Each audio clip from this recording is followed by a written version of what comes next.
Hey, what's up, everybody? This is Charles. The band's want to welcome you guys to another episode of the DREAMERSPRO show, where we cover everything from sports, hot topics, classic debates, and entertainment, and we give you guys a fresh perspective on things and how we see them.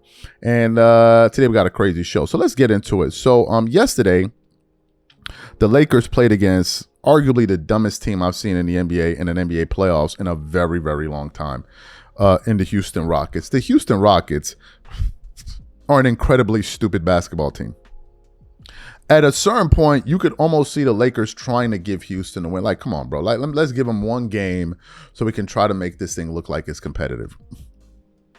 And with 25 seconds to go in the fourth quarter, the Houston Rockets somehow, some way found a way to blow a 6-point lead. You can't make it up. It was that bad. But in the first half of the game, LeBron was playing well. I think he had about 14 points or so in the first half. And then Bronny James made an appearance in the game. He came off, I think, a curl, and he hit a three. And then it was a fast break, and LeBron lobbed him, an alley-oop.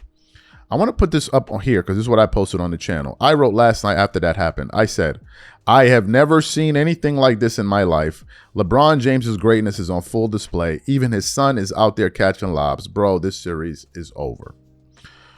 And I think Bronny ended up finishing that game. I believe it was with 5 points. Well, I didn't see the end of the quarter, but apparently what happened was ESPN decided to interview Bronny James at halftime. I had no idea about this. So this morning I was going through the internet and I came across a post here from, I think it's from Fox Sports Radio. And it's Rob Parker going off on ESPN for interviewing Bronny James at halftime, and Rob was pretty pissed. Take a listen to Rob Parker here and what he had to say. How does Bronny get interviewed at the half for 5 points? I'm serious. It's a playoff game, and don't get me wrong, like seriously. Rui started the game, Rob G, 6 for 6, 16 points, and they interview Bronny at the half. Why? Rob G, why? He had 5 points. Come on, man. This is what I'm saying. I mean, the only answer is because his first 5 playoff points. Okay, all right. I'm done. Rui started 6 for 6, 16 points, and Bronny gets interviewed at the half. What am I missing, Mark Funky Cole Medina? Rob, what you witnessed was NBA history. First father-son duo to connect on a three-pointer in a playoff game. Thank you. Okay. And an alley-oop. Don't disrespect the alley-oop either. You're right, the alley-oop. I mean, these are historical moments, Rob, so we got to document them. Stop it. Unbelievable. We've heard from Rui, man. Nobody want to hear from Rui. There's just a couple years, man. I just can't wait for this to be over.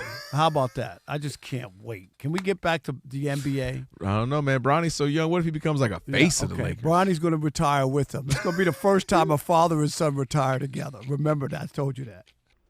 Now you heard what Rob had to say. I want to read a little bit of the feedback from what people said. One person said, how about the fact that he and his dad just made history, sir? Cornball. Another guy said, literally, why does this bother you? Why does this matter to you so much? Another person said, because if Rui, nobody would have watched it. Another guy said, damn old Jigga, get that young dude bleep out your mouth. Another guy said the disrespect from sports media to other players and teams for a small handful of players. In this case, the fact that he's a great player's son is insane. Sports media isn't about reporting sports anymore. It's about getting the most likes. And then it just kept on going on and on. It says lame as hell, and people just kept on going off about it. So as I said, I didn't even see that part of the game. I never saw Bronny getting interviewed. In terms of Rob's reaction and Bronny being interviewed, look, Bronny isn't like obviously he's a basketball player. He can play to a certain extent. But I think the NBA views Bronny as like a basketball influencer. It's not that he's good at basketball. It's just that he can garner a lot of attention. And because of that, I think the NBA and its partners like ESPN are capitalizing on it. Now, when they do this, I think they're doing it for a few reasons. Number one, to appeal to LeBron James fans, to appeal to a younger audience. Bronny's a very young guy, and they're trying to get a younger audience. And the way they kind of characterize Bronny is like the kid. Although Bronny's like, there are a lot of players in the NBA with a similar age as Bronny. But somehow, because he's LeBron's son, he's kind of viewed as a younger kid, and then he can go after a younger audience. So there's a business angle to it. I think, however, the part that maybe ESPN and the NBA is overlooking is that not everyone is a fan in the way that they are, right? Not everyone is, as giddy about Bronny the way maybe LeBron is, or maybe certain people in media are. That's the part that they miss.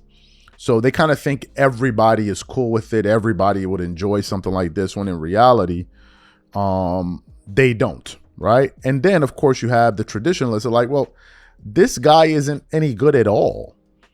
And it's not like as if he had the best first half where it's like, okay, let's interview. Because usually the first half interviews usually works with the player that played the best. Well, you could have interviewed LeBron. He had 16 points. You could have interviewed Rui Hachimura. He had 16 points. You could have interviewed, Luke Kennard. He had 10 points. But instead, you decided to interview Bronny.